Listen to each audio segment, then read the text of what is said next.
আসসালামু আলাইকুম। আমি কে এম সাইদুল ইসলাম। ঢাকা বিশ্ববিদ্যালয় থেকে গণিতে স্নাতক ও স্নাতকোত্তর ডিগ্রি অর্জন করেছি।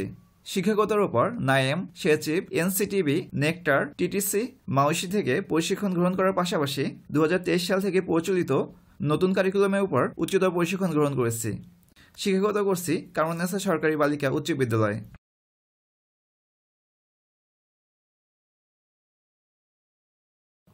এবার আমরা দেখব অনুপাত সমানুপাত অভিজ্ঞতাটির অনুশীলনের সমাধান। প্রথমে আমরা 1 নং প্রশ্ন দেখব। এখানে বলা হয়েছে দুটি সংখ্যার অনুপাত 14:5। একটি সংখ্যা 56 হলে অপর সংখ্যাটি নির্ণয় করো। এখানে বলা হয়েছে একটি সংখ্যা 56, আমাদেরকে অপর সংখ্যাটি নির্ণয় করতে হবে। আর এখানে এই সংখ্যা দুইটির অনুপাত দেওয়া আছে 14:5, অর্থাৎ একটি সংখ্যা এবং অপর সংখ্যার অনুপাত হলো 14:5।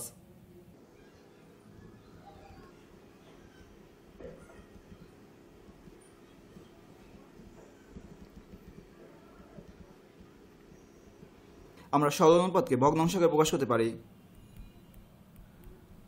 আর এখানে এই যে অনুপাতগুলো আছে সেগুলোকে ভগ্নাংশ আকারে প্রকাশ করতে পারবো। অর্থাৎ আমরা লিখব বা একটি সংখ্যা ডিভাইডেড বাই অপর সংখ্যা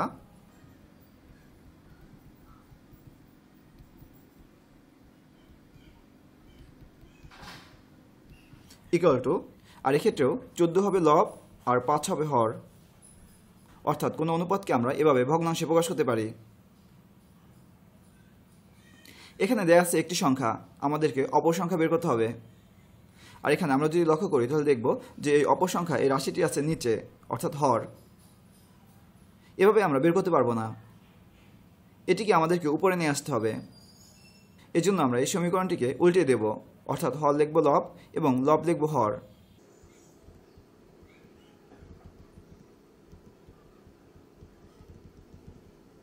এক্ষেত্রে আমাদেরকে এই ডান পক্ষটা উল্টে দিতে হবে, অর্থাৎ এক্ষেত্রেও হর হবে লব আর লব হবে হর। আর অনুপাতের ভাষায় এটিকে বলে ব্যস্তকরণ করা, অর্থাৎ আমরা লিখব ব্যস্তকরণ করে।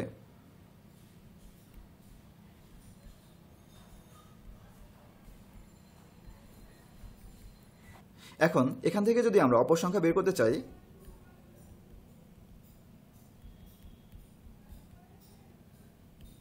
তাহলে এই যে একটি সংখ্যা আছে সেটিকে ডান পক্ষে নিয়ে যেতে হবে। আর এখানে আমরা যদি লক্ষ্য করি তাহলে দেখব যে বাম পক্ষে একটি সংখ্যা ভাগ আকারে আছে, এই জন্য ডান পক্ষে গেলে এটি গুণ হয়ে যাবে, অর্থাৎ এটিকে আমরা ডান পক্ষে গুণ করে দিব। এর মানে আমরা লিখব 5/14 গুণ একটি সংখ্যা।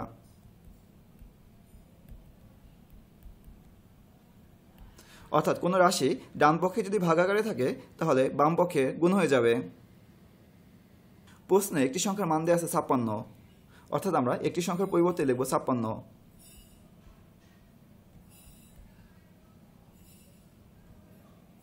এখন আমরা কাটাকাটি করব। আমরা লবের সাথে হর এবং হরের সাথে লব কাটাকাটি করতে পারবো। এখানে 5 হচ্ছে লব, 14 হর, আবার এই যে 56 নিচে আমরা 1 ধরতে পারি, এজন্য 56 হচ্ছে লব। অর্থাৎ 56-র সাথে আমরা 14 কাটতে পারবো। আমরা 14কে যদি 14 দিয়ে কাটি তাহলে হবে 1, আর 56কে যদি 14 দিয়ে কাটি তাহলে পাবো 4। এর মানে আমরা অপর সংখ্যাটি পেলাম এই 5 গুণ 4 20, আর এখানে হর হলো 1, যা আমাদের দেওয়া দরকার নেই। অতএব অপর সংখ্যাটি হলো 20।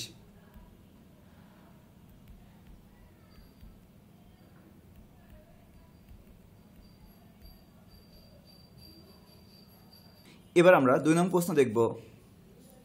এখানে বলা হয়েছে একটি বই ও একটি কলমের মূল্যের অনুপাত 7:2। অর্থাৎ আমরা লিখব এখানে বইয়ের মূল্য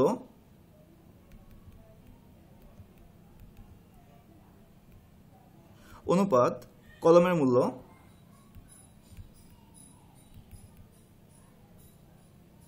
ইকুয়াল টু 7:2।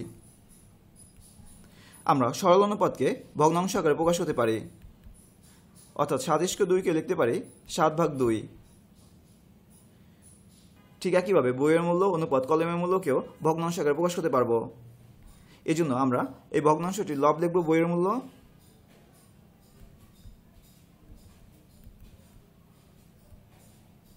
আর হর হবে কলমের মূল্য।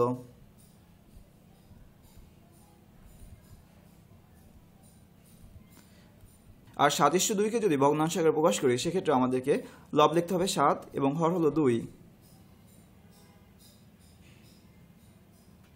এখানে আমরা বইয়ের মূল্য বের করব। এজন্য কলমের মূল্যকে ডান পক্ষে নিয়ে যেতে হবে।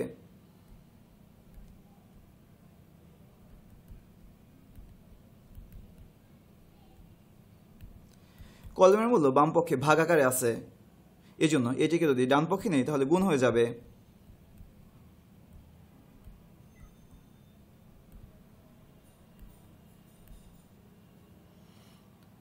আর এখানে কলমের মূল্য দেয়া আছে 32 টাকা, এজন্য কলমের মূল্য ওখানে লিখব 32।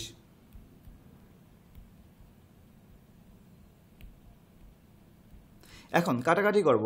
আমরা হরের সাথে লব এবং লবের সাথে হর কাটতে পারবো। এখানে 2 হচ্ছে হর, যাকে 2 দিয়ে কাটলে হবে 1, আবার 32 হচ্ছে লব, যাকে 2 দিয়ে কাটলে হবে 16। এখন আমরা যদি 7-এর সাথে 16 গুণ করি তাহলে পাচ্ছি 112।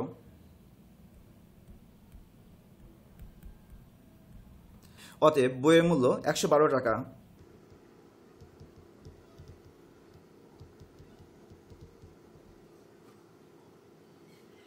এবার আমরা 3 নং প্রশ্ন দেখব।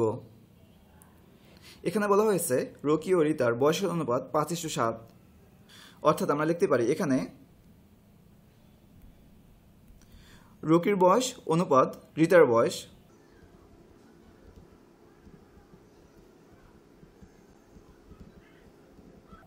অর্থাৎ রকির এবং রিতার বয়স অনুপাত হলো 5:7। এখন সরল অনুপাতকে আমরা ভগ্নাংশে প্রকাশ করতে পারি, অর্থাৎ 5:7কে লিখতে পারি 5/7। ঠিক একইভাবে রকির বয়স এবং রিতার বয়সের অনুপাতকেও ভগ্নাংশে প্রকাশ করতে পারবো। সেক্ষেত্রে লব হবে রকির বয়স,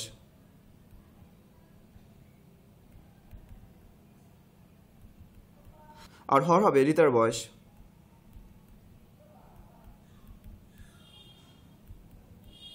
আর ডান পক্ষের অনুপাতটিকে আমরা যদি ভগ্নাংশে প্রকাশ করি তাহলে পাবো 5/7।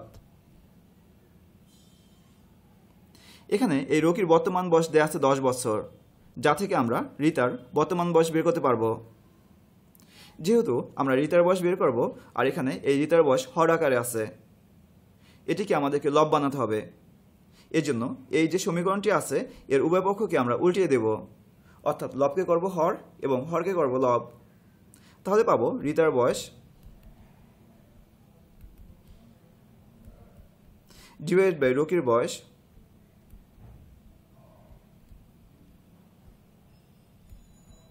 আমরা যদি বাম পক্ষ উল্টিয়ে দিই তাহলে ডান পক্ষে উল্টিয়ে দিতে হবে, সেক্ষেত্রে হবে 7/5।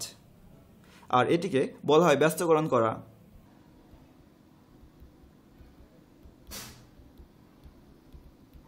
এখন এখান থেকে আমরা রিতার বর্তমান বয়স বের করব। এই জন্য রকির বয়সকে আমরা ডান পক্ষে নেব।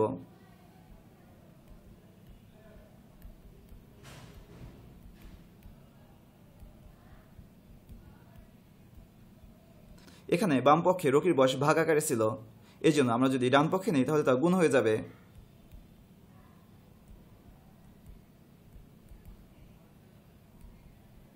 প্রশ্নে দেয়া আছে রকির বর্তমান বয়স 10 বছর, অর্থাৎ আমরা এখানে রকির বয়স 10 বসাবো।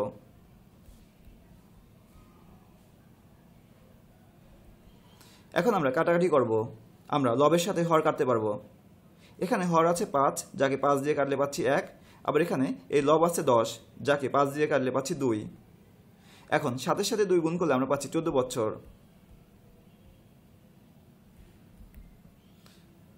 অতএব রিতার বর্তমান বয়স 14 বছর।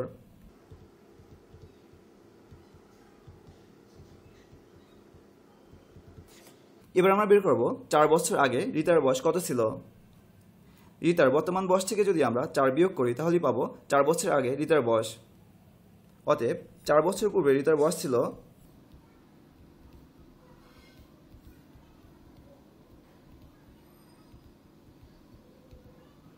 14 - 4 বছর, যা থেকে আমরা পাচ্ছি 10 বছর।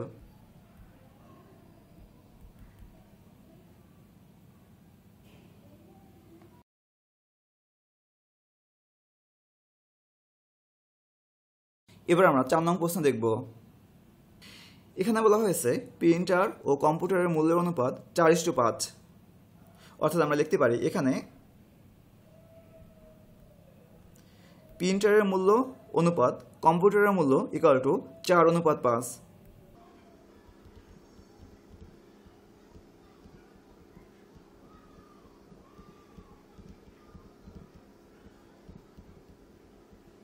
আমরা সরল অনুপাতকে ভগ্নাংশ আকারে প্রকাশ করতে পারি, অর্থাৎ এটিকে লিখতে পারি 4/5। ঠিক একইভাবে প্রিন্টারের মূল্য অনুপাত কম্পিউটারের মূল্য এটিকেও ভগ্নাংশ আকারে প্রকাশ করতে পারবো। সেক্ষেত্রে লব হবে প্রিন্টারের মূল্য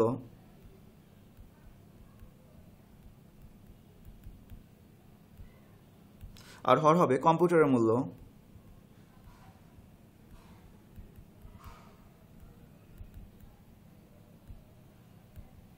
আর আমরা ডান পক্ষের অনুপাতকে যদি ভগ্নাংশে প্রকাশ করি তাহলে পাবো 4/5। এখানে প্রিন্টারের মূল্য দেওয়া আছে 40,000 টাকা, যা থেকে আমরা কম্পিউটারের মূল্য বের করতে পারবো। অর্থাৎ আমাদেরকে কম্পিউটারের মূল্য বের করতে হবে। আর আমরা যদি লক্ষ্য করি তাহলে দেখব যে কম্পিউটারের মূল্য এখানে হর আকারে আসছে, আমাদেরকে এটিকে উপরে উঠাতে হবে বা লব বানাতে হবে। এজন্য এই সমীকরণের উভয় পক্ষের ভগ্নাংশগুলোকে আমরা উল্টিয়ে দেব, অর্থাৎ লবকে লিখব হর আর হরকে লিখব লব।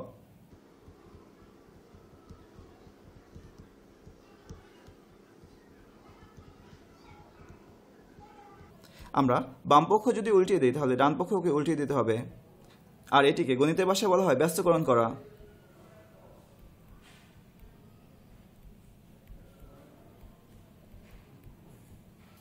এখান থেকে আমরা কম্পিউটারের মূল্য বের করব, অর্থাৎ লিখব কম্পিউটারের মূল্য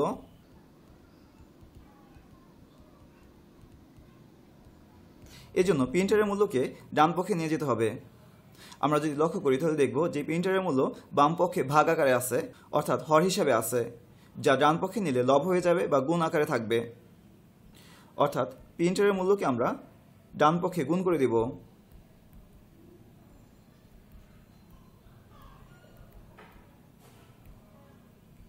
প্রশ্নে দেওয়া আছে প্রিন্টারের মূল্য 40,000 টাকা, অর্থাৎ এখানে প্রিন্টারের মূল্য আমরা যদি 40,000 টাকা বসাই তাহলেই পাবো কম্পিউটারের মূল্য।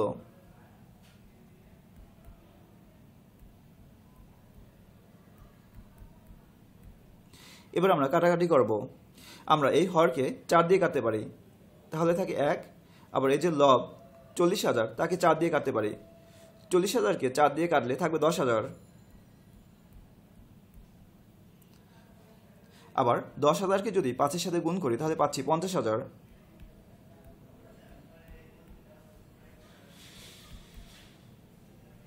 অতএব কম্পিউটারের মূল্য 50,000 টাকা।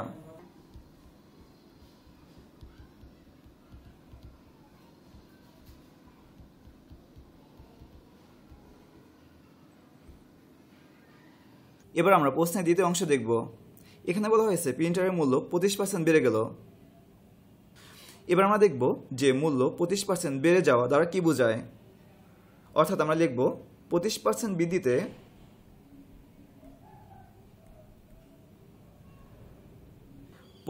বৃদ্ধি দ্বারা আমরা বুঝি 100 টাকায় বৃদ্ধি পায় 25 টাকা। সেক্ষেত্রে মূল্য 100 টাকা হলে বৃদ্ধির পরে হবে 125 টাকা। অর্থাৎ আমরা লিখব মূল্য 100 টাকা হলে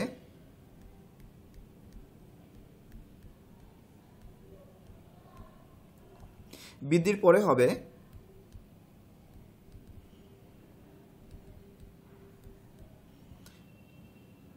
100 যোগ 25 বা 125 টাকা।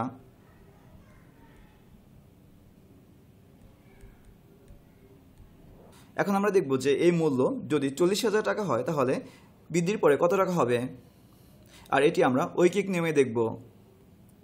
এজন্য আমাদেরকে বের করতে হবে যে মূল্য 1 টাকা হলে বৃদ্ধির পর কত টাকা হবে। সেক্ষেত্রে আমরা লিখব 125 ভাগ 100 টাকা, কারণ 1 টাকার ক্ষেত্রে এই বৃদ্ধির পরিমাণ কমে যাবে, এজন্য ভাগ হবে। এবার আমরা প্রিন্টারের যে মূল্য অর্থাৎ 40,000 টাকার ক্ষেত্রে বৃদ্ধি পেয়ে কত টাকা হবে সেটি বের করব।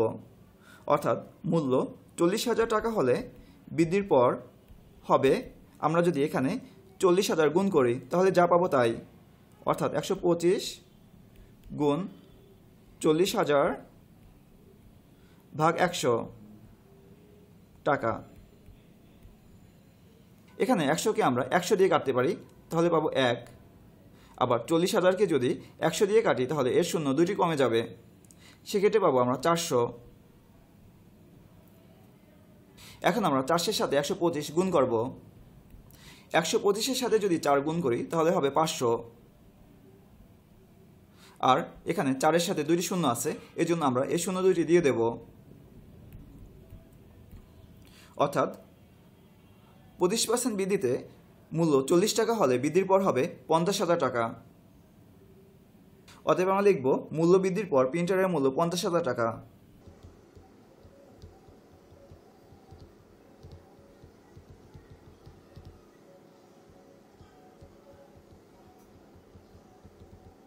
এখন আমরা প্রিন্টার এবং কম্পিউটারের মূল্যের অনুপাত বের করব। এরপরে দেখব এই অনুপাতটি কি অনুপাত। অর্থাৎ লিখব সেক্ষেত্রে প্রিন্টার এবং কম্পিউটারের মূল্যের অনুপাত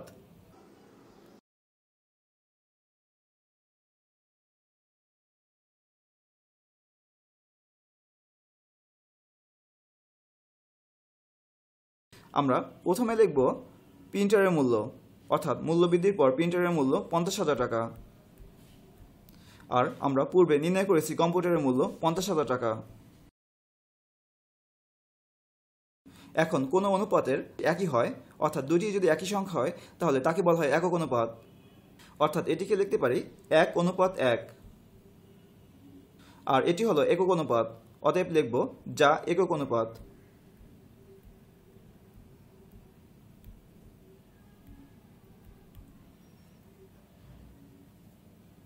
এবার আমরা প্রশ্ন 5 দেখব।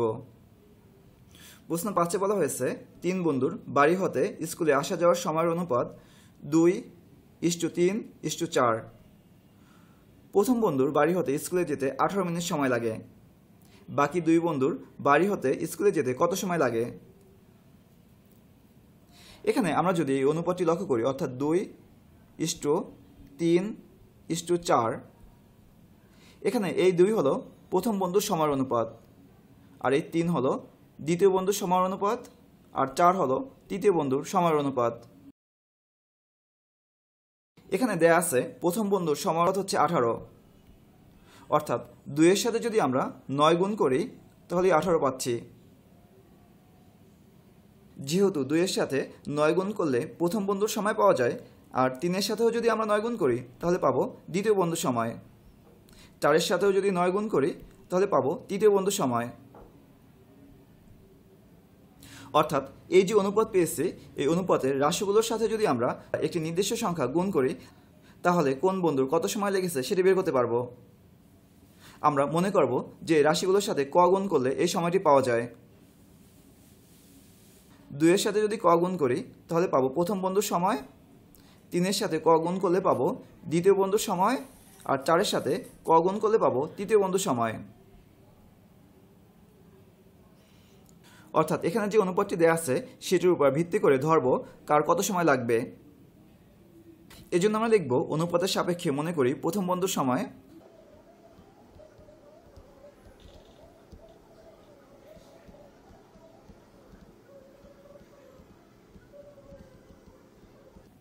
এখানে আমরা যদি লক্ষ্য করি তাহলে দেখব যে প্রথম বন্ধুর সময়ের অনুপাত হচ্ছে 2, এজন্য এটি হলো 2ক।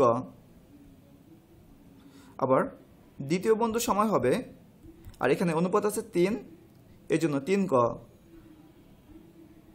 আবার তৃতীয় বন্ধুর সময় হবে, এখানে অনুপাত আছে 4, এজন্য 4ক। এখানে প্রথম বন্ধুর সময় দেয়া আছে 18 মিনিট, অর্থাৎ এখানে আমরা প্রথম বন্ধু যে সময় ধরেছি 2ক, এটি সমান 18 মিনিট। অতএব দেখতে পারি প্রশ্ন মতে 2ক অর্থাৎ প্রথম বন্ধুর সময় ইকুয়াল টু 18, যা থেকে আমরা ক এর মান বের করতে পারবো। সেক্ষেত্রে 18কে আমাদেরকে 2 দিয়ে ভাগ করতে হবে। অতএব আমরা ক এর মান পাচ্ছি 18/2 বা 9। এখন এই ক এর মান যদি এখানে বসাই তাহলে পাবো দ্বিতীয় বন্ধুর সময়, আবার এখানে বসালে পাবো তৃতীয় বন্ধুর সময়। অতএব আমরা লিখব দ্বিতীয় বন্ধুর সময়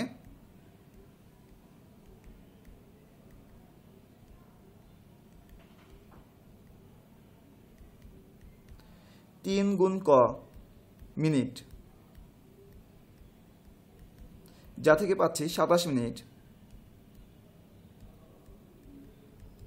আবার তৃতীয় বন্ধুর সময়,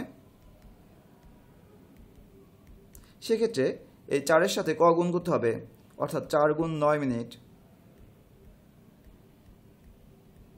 যা থেকে পাচ্ছি 36 মিনিট।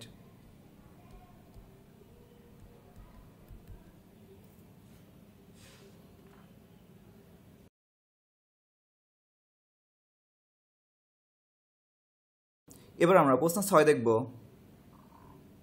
এখানে বলা হয়েছে কোনো সমানুপাতের প্রথম, দ্বিতীয় ও চতুর্থ রাশি যথাক্রমে 9, 18 ও 20 হলে তৃতীয় রাশি কত হবে? প্রথমে আমরা দেখব সমানুপাত কি। দুটি অনুপাত, অর্থাৎ 1:2 ও 4:8। এই অনুপাত দুটি যদি আমরা লক্ষ্য করি তাহলে দেখব যে অনুপাত দুটি সমান, কারণ এই 4:8কে আমরা লিখতে পারি 1:2। এখন দুটি অনুপাত যদি সমান হয় তাহলে তাকে বলবো সমানুপাত। অতএব সমানুপাতের ক্ষেত্রে আমরা লিখতে পারি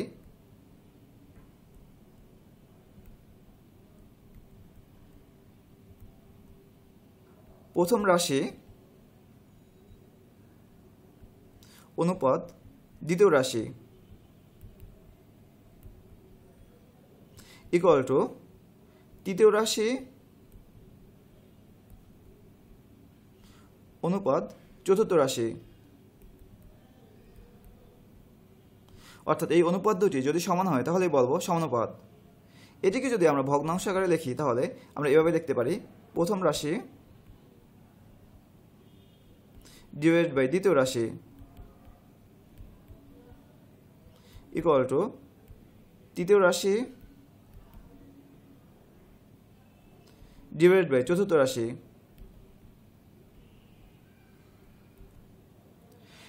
এখানে প্রথম, দ্বিতীয় ও চতুর্থ রাশি দেয়া আছে, আমাদেরকে তৃতীয় রাশি বের করতে হবে। আর আমরা যদি লক্ষ্য করি তাহলে দেখব যে তৃতীয় রাশিটি আছে ডান পক্ষে, এজন্য এটিকে আমরা বাম পক্ষে নিয়ে আসব। অর্থাৎ এটিকে আমরা ঘুরিয়ে রাখব, এটি নেব ডান পক্ষে, আবার এটি নেব বাম পক্ষে। অর্থাৎ বাম পক্ষকে যদি ডান পক্ষ এবং ডান পক্ষকে যদি বাম পক্ষ করি তাহলে পাচ্ছি তৃতীয় রাশি ডিভাইডেড বাই চতুর্থ রাশি ইকুয়াল টু প্রথম রাশি ডিভাইডেড বাই দ্বিতীয় রাশি। অর্থাৎ ডান পক্ষকে আমরা বাম পক্ষ করেছি এবং বাম পক্ষকে ডান পক্ষ করেছি।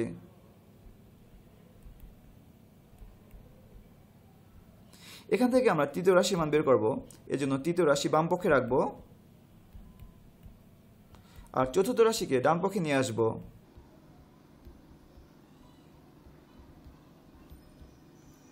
এখানে চতুর্থ রাশি বাম পক্ষে ভাগ আকারে ছিল, এজন্য যদি ডান পক্ষে যায় তাহলে গুণ হয়ে যাবে।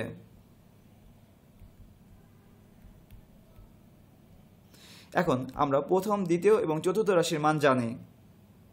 প্রথম রাশির পরিবর্তে বসাবো 9, দ্বিতীয় রাশির ক্ষেত্রে 18, আবার চতুর্থ রাশির ক্ষেত্রে 20।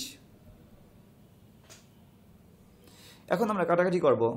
9কে যদি 9 দ্বারা কাটি 1, আবার 18কে 9 দ্বারা কাটলে 2, আবার 2কে যদি 2 দিয়ে কাটি তাহলে পাচ্ছি 1, আবার 20কে 2 দিয়ে কাটলে পাচ্ছি 10। অতএব আমরা তৃতীয় রাশির মান পাচ্ছি 10। অতএব সমানুপাতটি তৃতীয় রাশি 10।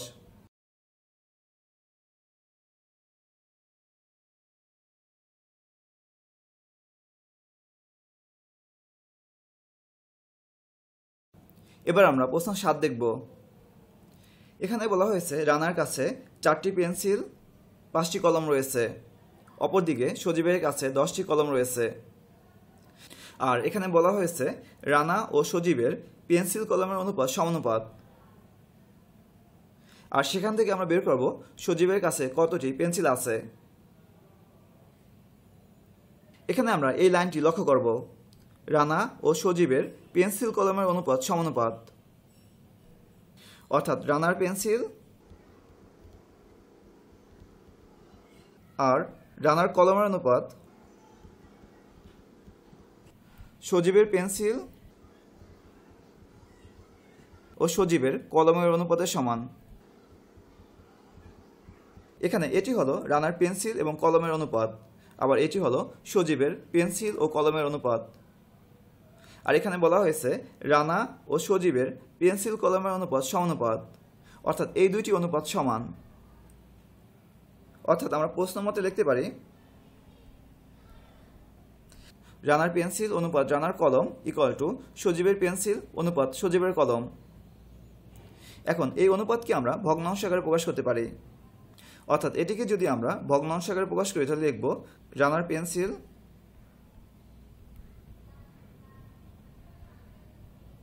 ডিভাইডেড বাই রানার কলম ইকুয়াল টু, আর এই অনুপাতকেও যদি ভগ্নাংশ আকারে প্রকাশ করি তাহলে সজীবের পেন্সিল হবে লব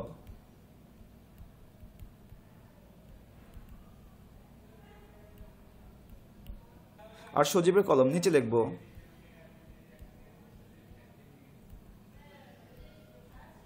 এখন এখান থেকে আমরা বের করব সজীবের কাছে কতটি পেন্সিল আছে। আর আমরা যদি সমীকরণটি লক্ষ্য করি তাহলে দেখব ডান পক্ষে সজীবের পেন্সিল আছে। যেহেতু সজীবের পেন্সিল বের করব এজন্য এই পক্ষকে এখানে নিয়ে আসব, আবার এই যে পক্ষ আছে এটিকে এখানে নিয়ে যাব, অর্থাৎ পক্ষ চেঞ্জ করব। এখন বাম পক্ষকে ডান পক্ষ এবং ডান পক্ষকে বাম পক্ষ করলে আমরা পাচ্ছি সজীবের পেন্সিল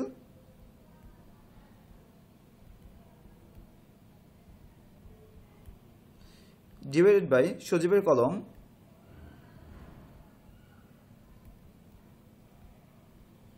ইকুয়াল টু রানার পেন্সিল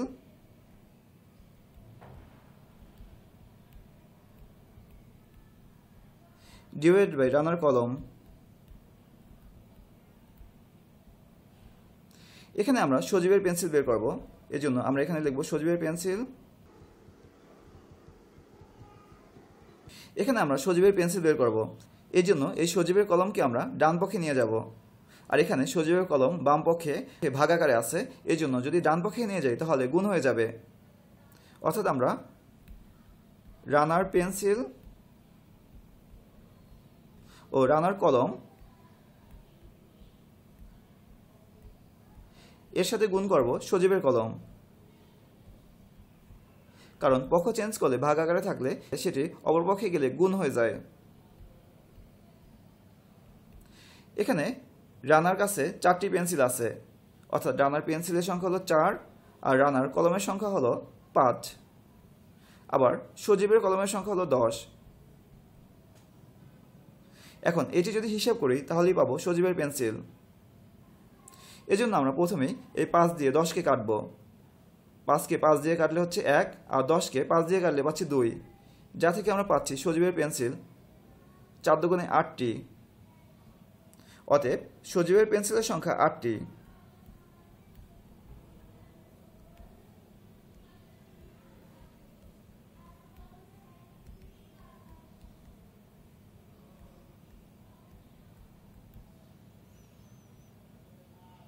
পরবর্তী ভিডিওতে আমরা দেখব আকৃতি দিয়ে যায় চেনা এই অধ্যায়টির সকল একক কাজ এবং অনুশীলনী নির্ভুল সমাধান। ম্যাথ স্কুলের সকল গুরুত্বপূর্ণ ভিডিও সবার আগে পেতে এই চ্যানেলটি সাবস্ক্রাইব করে রাখো।